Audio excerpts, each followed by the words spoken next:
श्री गणेश एक शरारती और नटखट बालक थे और वे ज्यादातर अपनी नटखट शरारतों में व्यस्त रहते थे।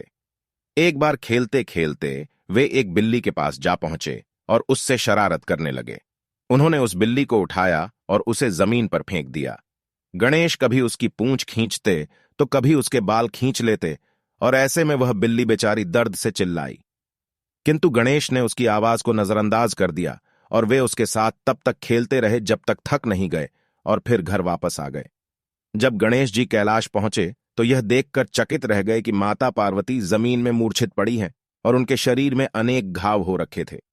गणेश जी जल्दी से मां के पास पहुंचे और पूछने लगे कि किसने उनकी ऐसी दशा की, तो मां पार्वती ने जवाब दिया, गणेश तुमने ही यह किया है।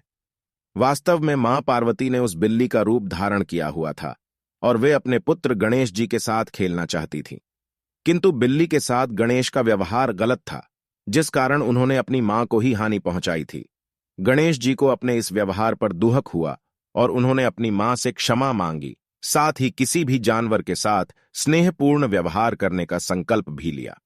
यह कहानी एक बहुत ही महत्वपूर्ण सबक देती है कि आप दूसरों के साथ वैसा ही व्यवहार करें जैसा आप दूसरों से अपेक्षा करते हैं, और इसमें जानवर भी शामिल हैं। यदि आप जानवर से स्नेहपूर्ण और प्यार से पेश आएंगे तो वे भी आपको कोई हानि नहीं पहुंचाएंगे। गणेश जी की दूसरी कहानी, कुबेर का घमंड। कुबेर एक प्रसिद्ध और ब्रह्मांड में सर्व समृद्ध देव थे। उनके पास अत्यधिक धन व संपदा होने के कारण खुद पर बहुत अभिमान था। एक दिन कुबेर ने सभी देवी देवताओं समेत महादेव व उनकी पत्नी पार्वती को भी भोजन पर बुलाया, किंतु महादेव व देवी पार्वती ने अपनी जगह श्री गणेश को कुबेर के यहां भेज दिया। गणपति को कुबेर का घमंडी व्यवहार अच्छा नहीं लगा और उन्होंने कुबेर का घमंड तोड़ने का निर्णय ले लिया। उस समय श्री गणेश जी कुबेर के महल में उपलब्ध सारा भोजन खा गए और बाकी देवों के लिए कुछ भी नहीं छोड़ा। गणपति ने उस दिन कुबेर के महल का सारा भोजन खत्म कर दिया, किंतु फिर भी वे संतुष्ट नहीं हुए। यह देखकर कुबेर चिंतित हो गए और भगवान शिव के पास मदद के लिए पहुंच गए। गणपति की भूख अब तक शांत न हुई थी। तब भगवान शिव ने गणपति को एक कटोरे में अनाज खाने के लिए दिया और तब जाकर उनकी भूख शांत हुई।